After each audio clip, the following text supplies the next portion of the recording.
तो आदाब, नमस्कार, गुड इवनिंग, सत श्री अकाल। एक बार फिर आप तमाम लोगों का स्वागत है क्राइम तक की कहानी के इस एपिसोड में। उम्मीद है पूरी फैमिली अच्छी होगी, अपना और अपनों का ख्याल रख रही होगी।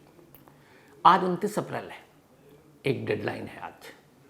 22 अप्रैल को पहलगाम में जो हमला हुआ जिसमें 26 सैलानी मारे गए, उसके अगले दिन यानी 23 अप्रैल को भारत सरकार ने 5 फैसले लिए थे और उनमें से एक फैसला ये था कि जो भी भारत के अंदर पाकिस्तानी सिटीजन रह रहे हैं वो भारत छोड़ दें, लीव इंडिया।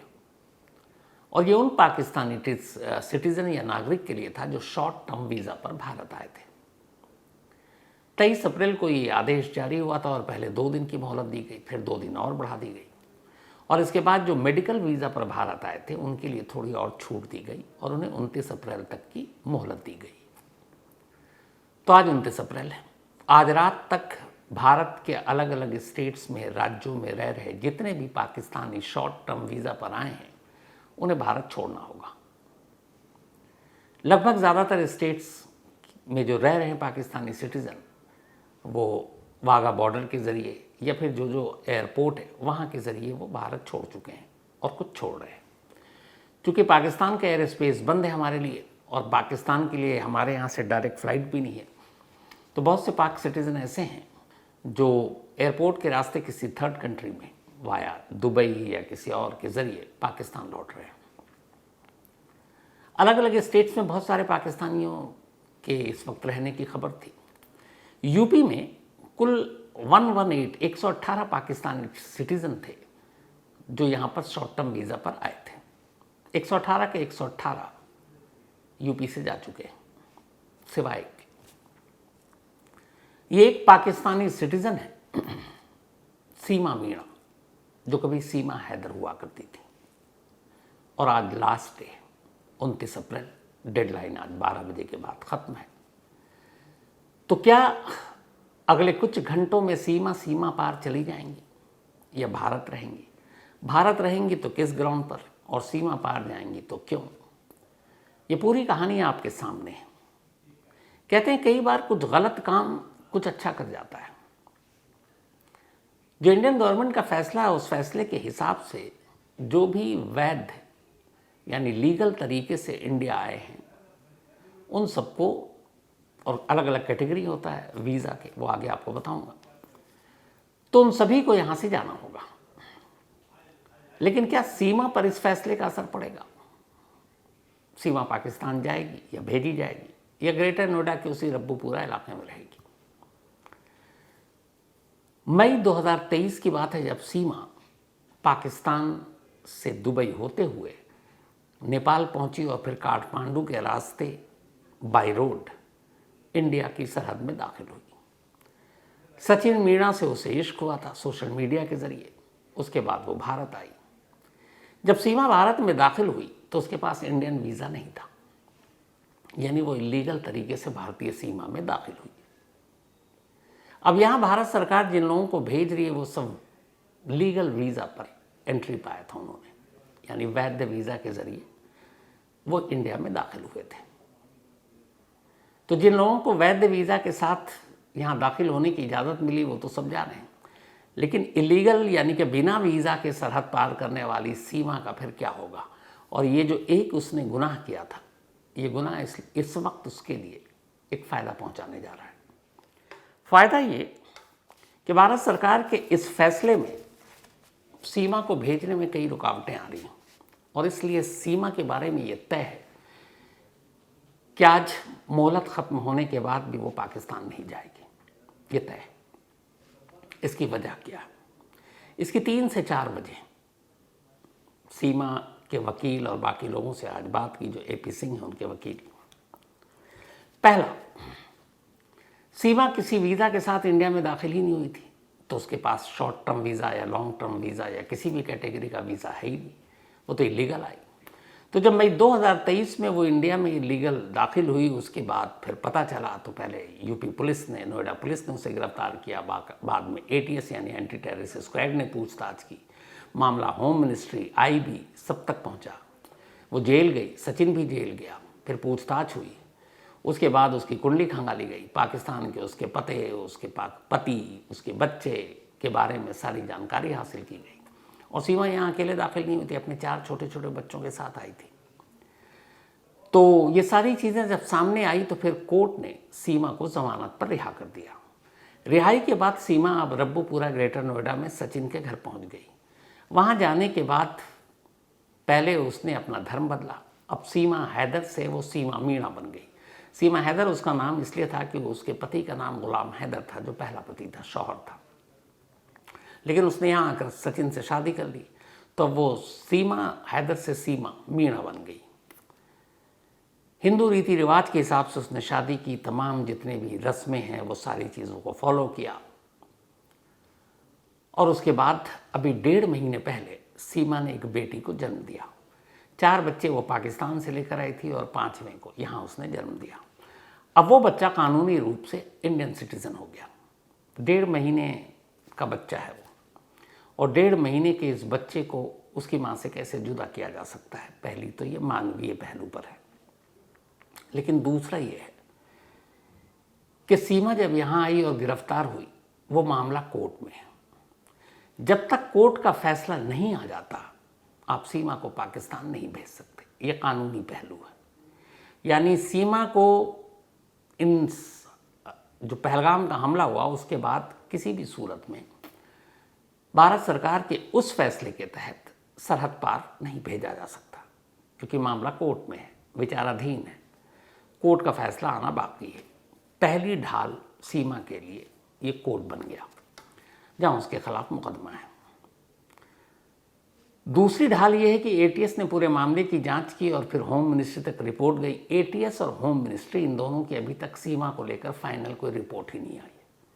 तो जब तक वो फाइनल रिपोर्ट नहीं आ जाती, सीमा को आप पाकिस्तान नहीं भेज सकते। दूसरी ढाल या कवच ये बन गया। तीसरा, सीमा ने शादी करने के बाद सचिन से अपने वकील एपी सिंह के जरिए राष्ट्रपति भवन में राष्ट्रपति के पास एक एप्लीकेशन दी, एक अर्जी डाली है। और वो अर्जी ये है कि मुझे भारतीय नागरिकता दी जाए, क्योंकि मैं पाकिस्तान की बेटी ज़रूर थी, अब भारत की बहू बन चुकी हूँ। यहाँ पर मेरा एक पति है, मेरे बच्चे हैं, और अब तो बेटी की माँ भी बन गई 4 बच्चों के अलावा। तो नियम कानून के हिसाब से वो बेटी भी भारतीय है। तो अपनी बेटी को छोड़कर, अपने पति को छोड़कर वो पाकिस्तान कैसे जा सकती? इसीलिए अब वो यहीं रहेगी एक भारत की बहू होने के नाते, तो उसे भारतीय नागरिकता दे दी जाए। ये राष्ट्रपति भवन में एक अर्जी लगाई। इस अर्जी पर अभी तक फैसला नहीं हुआ। राष्ट्रपति खुद इस ये फैसला ले नहीं सकती। नियम यह है कि राष्ट्रपति इस अर्जी को होम मिनिस्ट्री के पास भेजेंगे, गृह मंत्रालय, यानी जिसके हेड है अमित शाह। होम मिनिस्ट्री इस पर चर्चा करेगी, बाकायदा फिर कैबिनेट में ये सारी चीज़ें भी जाती हैं, और होम मिनिस्ट्री अपना रिप्लाई भेजेगी राष्ट्रपति को, राष्ट्रपति भवन में, कि क्या सीमा को नागरिकता मिलनी चाहिए या नहीं। फिर उस हिसाब से राष्ट्रपति फैसला लेंगे। लेकिन अभी तक कई महीने बीत चुके हैं, सीमा की ये अर्जी राष्ट्रपति भवन में पड़ी हुई है, उस पर कोई फैसला नहीं आया। तो एक तो ये, और ये अर्जी पहलगाम हमले से बहुत पहले की है। तो पहले से है तो इसका मतलब है कि एक चांस तो मिलना चाहिए। भाई उसने बहुत पहले एप्लीकेशन दे रखी है, और पहलगाम हमले से उसका कोई लेना देना नहीं है। तो तीसरी ढाल या तीसरा कवच सीमा के लिए ये अर्जी बन गई। पहला कोर्ट फैसला आया नहीं, दूसरा एटीएस और होम मिनिस्ट्री की रिपोर्ट वो आई नहीं है, और तीसरा कि नागरिकता दी जाए, उसको लेकर राष्ट्रपति भवन में मामला पेंडिंग है। एक और भी है कवच, और वो शायद सबसे मजबूत है। वो ये है कि सीमा ने यहाँ आने के बाद 2023 में ही सचिन से शादी कर ली। अब वो एक सचिन की पत्नी के तौर पर रह रही है। उसने अपना धर्म बदल लिया। अब वो सचिन मीणा की वाइफ सीमा मीणा है, और सारे धार्मिक रीति रिवाज के साथ शादी की है। तो हमारा एक नियम ये भी है कि अगर कोई पाकिस्तानी महिला भारतीय पुरुष से, जो भारतीय नागरिक है, उससे शादी करता है, तो फिर उसके साथ भी थोड़ी मुरव्वत और रियायत बरती जाती है, और उसे भारत में रहने की इजाज़त दी जाती है। अगर नागरिकता ना भी मिले तो लॉन्ग टर्म वीज़ा उसे दिया जा सकता है, और लॉन्ग टर्म वीज़ा 1 साल से लेकर 5 साल तक का होता है, जो बीच बीच में ज़रूरत पड़ने पर बढ़ाया जा सकता है। तो चौथा हो गया शादी, और अब सचिन की बेटी की माँ सीमा बन गई। और वो बच्ची भी अब भारतीय है। तो अदालत, एटीएस और होम मिनिस्ट्री की रिपोर्ट, राष्ट्रपति भवन में पेंडिंग अर्जी और अब ये शादी, ये चार वो कवच और ढाल बन गए कि यूपी में 23 अप्रैल को जो भारत सरकार के फैसले थे 5, उनमें से एक कि सभी पाकिस्तानी सिटीजन को भेज दिया जाए, सीमा पर इसलिए लागू नहीं हुआ और इसीलिए यूपी में आने वाले या रह रहे 118 पाकिस्तानी तो वापस घर लौट गए, सीमा नहीं गई। और आज आखिरी दिन है और इन सारी चीज़ों को देखते हुए सीमा कम से कम इस डेडलाइन के अंडर तो नहीं जाएगी, यानी आज नहीं जाएगी। अब सवाल ये है कि अगर आज डेडलाइन 12 बजे ख़त्म हो गया और सीमा नहीं गई तो क्या होगा? ये सीमा जैसे और जो पाकिस्तानी नागरिक यहाँ आए शॉर्ट टर्म वीज़ा पर, उनमें से कुछ यहीं रह गए, कुछ छुप गए, तो क्या होगा? वो पकड़े गए तो क्या होगा? तो कानून ये कहता है कि ऐसे लोग जो तय मियाद के बाद भी, भारत सरकार के आदेश के बाद भी यहाँ रुक गए हैं, उन्हें रात 12 बजे के बाद से उनके लीगल वीज़ा को निरस्त होते ही वो गैर कानूनी विदेशी कहलाएंगे, जो गैर कानूनी तरीके से भारत में रह रहे हैं। और उसके लिए हमारा कानून ये कहता है कि जो गैर कानूनी तरीके से रह रहे हैं, क्योंकि 12 के बाद उनके वीज़ा जो भारत सरकार ने ही जारी किया वो वैध रहेगा नहीं, तो फिर इलीगल तरीके से रहने के आरोप में उन्हें गिरफ्तार किया जा सकता है, उन पर मुकदमा चलाया जा सकता है और ऐसे में उन्हें कम से कम 1 साल से लेकर 5 साल तक की सज़ा भी दी जा सकती है, जुर्माना अलग है। तो ये कहता है कानून। अब जो हालात हैं, रात हो चुकी है, कुछ घंटे बाकी हैं 2-4, ऐसे में सीमा कम से कम अटारी बॉर्डर तक तो जाएगी नहीं, भारतीय वीज़ा है नहीं, तो सीमा को इस वक्त इस फैसले के तहत पाकिस्तान भेजना लगभग नामुमकिन है। आने वाले वक्त में क्या होगा नहीं मालूम। सीमा ने इस दौरान में एक वीडियो जारी किया और उसने ये भी कहा कि वो पाकिस्तान नहीं जाएगी। उसने एक मीडिया हाउस से बात करते हुए ये भी कहा कि अगर उसे जबरन भेजा गया तो वो बस से या ट्रेन से कूद जाएगी। एपी सिंह जी का एक ये भी कहना, जो सीमा के वकील हैं, कि जो सीमा ने जिस तरीके से पाकिस्तान से यहाँ आकर शादी की, अपना धर्म बदला, तो उसके मद्देनज़र पाकिस्तान जाते ही उसे मार दिया जाएगा, या तो उसका शौहर मार देगा या बाकी लोग, क्योंकि उन्हें लगता है कि सीमा ने उन्हें चीट किया है। और सीमा ने जिस तरीके से यहाँ सोशल मीडिया पर सारी चीज़ें उसकी आई हैं और पाकिस्तान के बारे में उसने कुछ कड़वे सच भी बोले, तो उसको लेकर भी वहाँ उससे नफ़रत होगी। तो मानवीय पहलू पर भी उसको वहाँ भेजने का मतलब है उसको एक तरह से मौत के मुंह में डाल देना।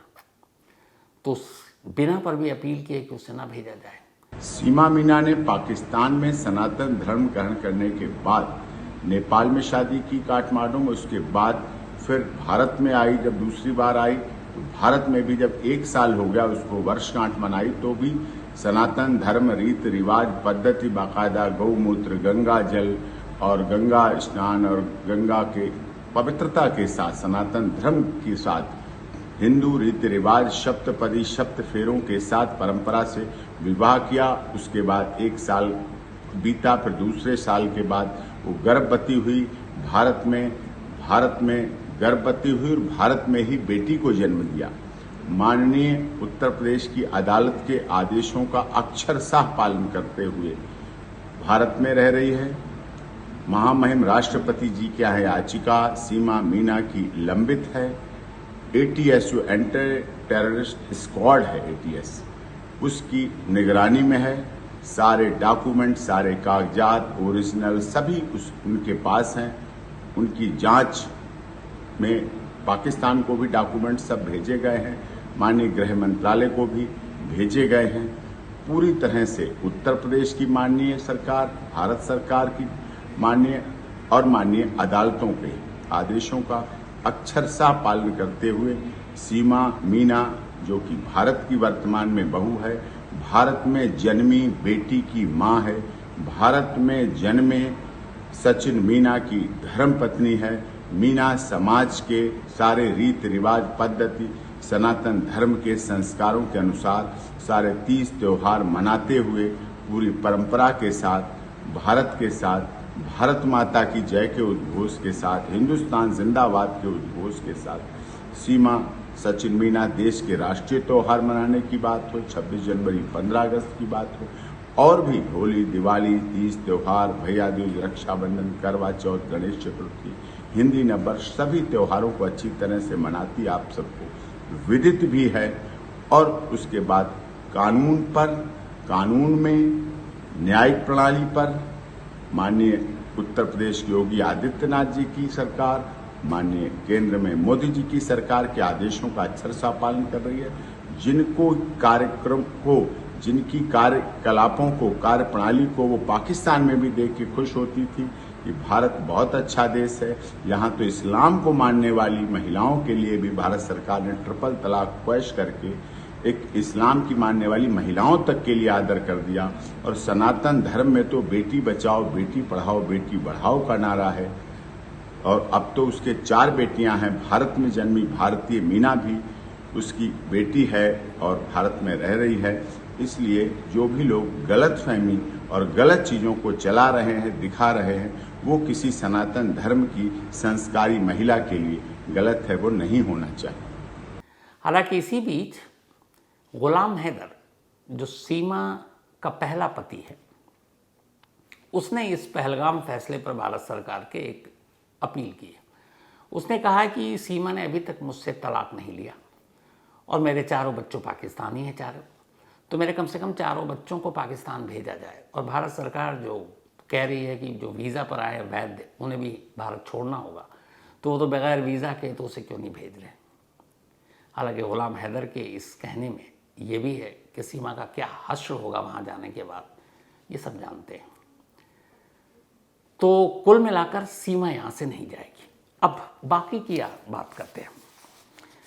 इंडियन गवर्नमेंट ने जो कहा है कि इस पहलगाम हमले के बाद जो सख्त फैसले लिए हम लोगों ने कि यहाँ पे कौन कौन पाकिस्तानी है, कैसे जाएंगे, कैसे रह रहे हैं, तो हम अलग अलग कैटेगरी के वीज़ा देते हैं दुनिया के हर देश के सिटीज़न को, और उसमें एक पाकिस्तान भी है। तो पाकिस्तान को जो वीज़ा देते हैं जिन जिन कैटेगरी के हिसाब से, उसमें से एक आता है सार्क वीज़ा।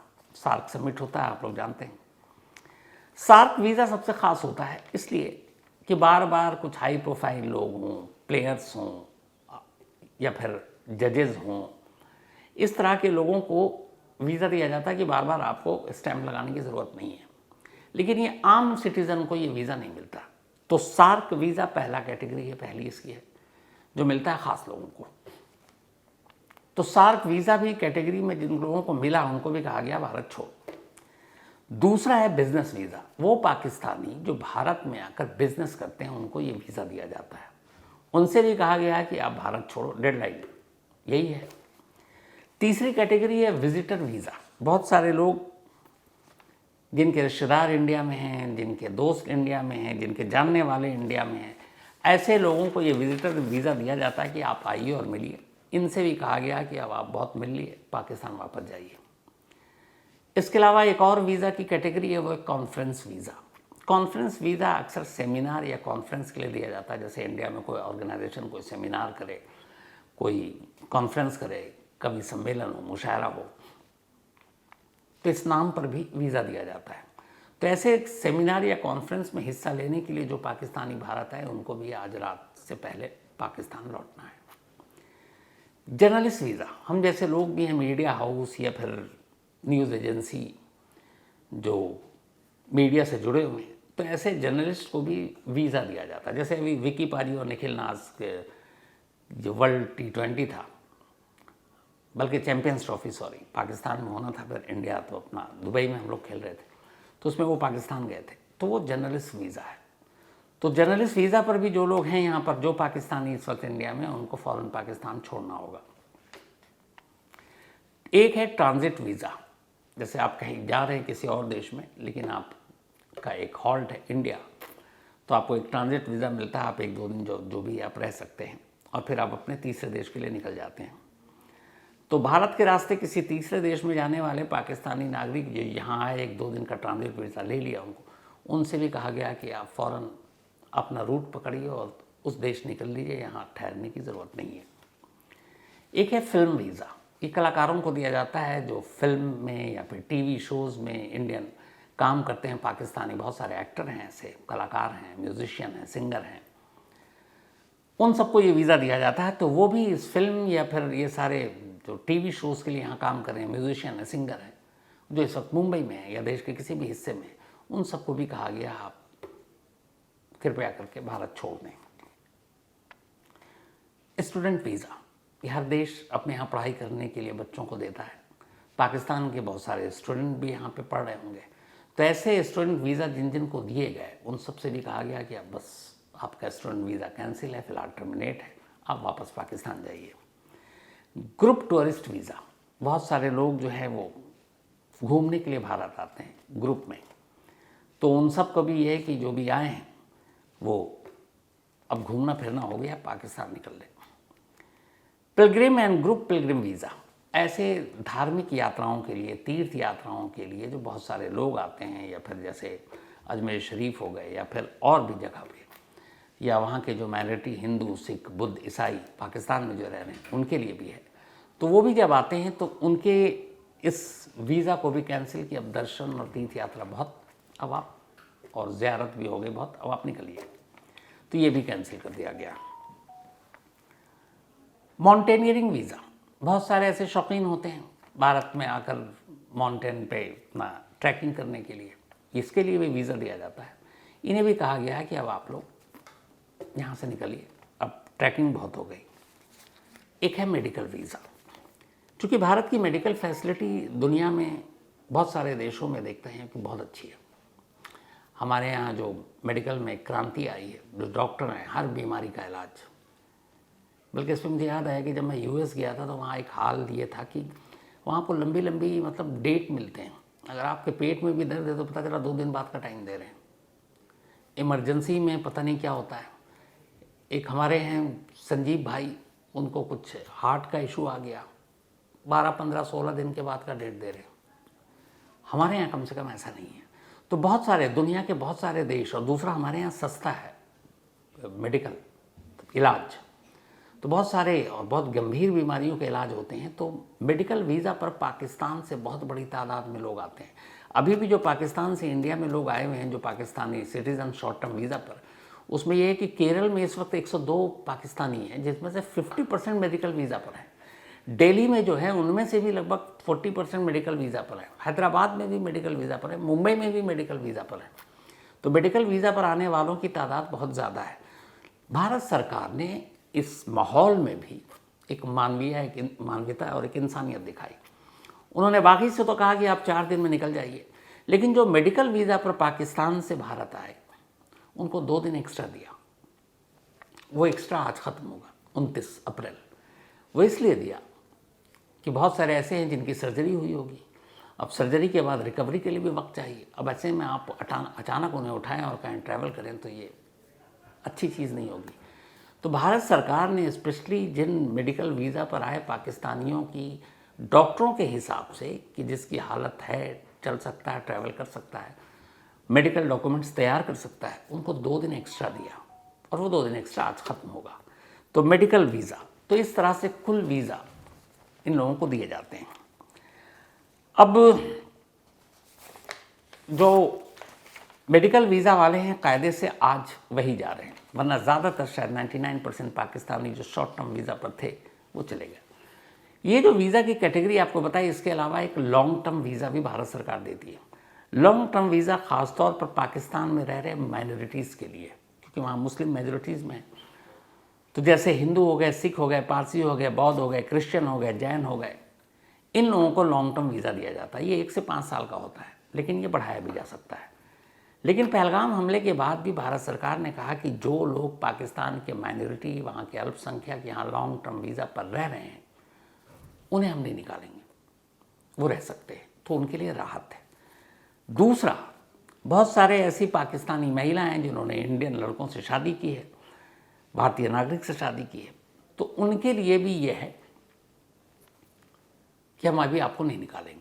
लेकिन सीमा पर यह वाला रूल लागू नहीं होता, क्योंकि सीमा इलीगल तरीके से आई, वीज़ा तो था ही नहीं। लेकिन बाकी सबको ये कहा गया कि चले जाएं। जो अभी तक का डेटा है शॉर्ट टर्म वीज़ा पर जो पाकिस्तान से आए थे, 1000 से ज़्यादा पाकिस्तानी भारत में थे जब ये फैसला आया, और उनमें से ज़्यादातर लगभग बॉर्डर छोड़ चुके हैं। इन 1000 में से 118 पाकिस्तानी यूपी में थे। अब सिर्फ एक सीमा है। इसके अलावा बिहार में 19 पाकिस्तानी थे। इन सभी को भी कहा गया कि आप निकल लीजिए डेडलाइन से पहले। मध्य प्रदेश में 228 पाकिस्तानी सिटीजन थे जो वापस पाकिस्तान जा चुके हैं। ओडिशा में ऐसे 12 थे, ये भी जा चुके हैं। इसके अलावा गोवा सरकार ने जितने भी शॉर्ट टर्म वीज़ा पर पाकिस्तानी गोवा में आए थे उन सभी को कहा गया कि आप लोग अब निकल लें, और वो सभी निकल चुके हैं। गुजरात में कुल 7 पाकिस्तानी थे, 5 अहमदाबाद में थे, 1 भरूच में और 1 वडोदरा में। ये 7 के 7 निकल चुके हैं।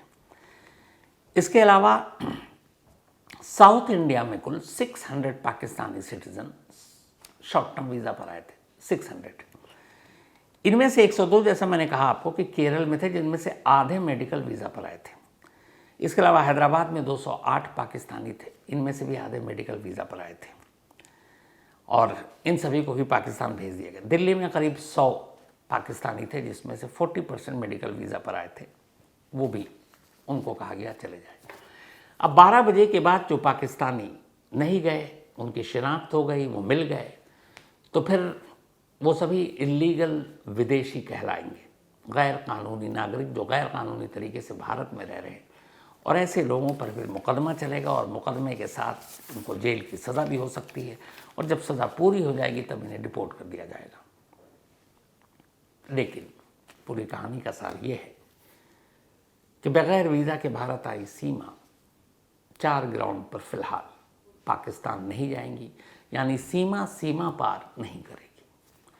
तो ये थी आज की कहानी ख़त्म करूँ उससे पहले वही अपना सिलसिला। आज विकास वर्मा, इनका बर्थडे है, तो हैप्पी बर्थडे विकास वर्मा साहब। और ये भेजा है सोनिया वर्मा जी ने, उनके हस्बैंड है विकास। दिव्या का भी आज बर्थडे है, तो हैप्पी बर्थडे दिव्या। और ये सिद्धार्थ जी की पत्नी है, भेजा विहान ने है। कंचन, इनका भी आज बर्थडे, हैप्पी बर्थडे कंचन, और भेजा अनिल ने है। साथ ही शारिक खान, इनका भी आज बर्थडे, हैप्पी बर्थडे शारिक, और ये भेजा मुमताज़ ने है। इसके अलावा अनिल कुमार, इनका भी आज बर्थडे है, हैप्पी बर्थडे अनिल, और भेजा लक्ष्मी ने है। साथ ही सुनील प्रजापति, इनका भी आज बर्थडे, हैप्पी बर्थडे सुनील, और ये भेजा राकेश ने है। इसके अलावा आज लता एंड सुजीत सिंह गौर, इन दोनों की एनिवर्सरी है, तो लता जी और सुजीत जी, आप दोनों को बहुत बहुत बधाई। वर्षा चौहान एंड विजय रतन सिंह चौहान, इन दोनों की भी आज एनिवर्सरी है, तो वर्षा जी और विजय जी, आप दोनों को भी बहुत बहुत बधाई, हैप्पी एनिवर्सरी। तो इसके साथ ही कहानी में आज इतने ही। अब आपसे मुलाकात होगी कल रात 9 बजे किसी नई कहानी के साथ। तब तक अपना और अपनों का ख्याल रखिएगा। Thank you very much.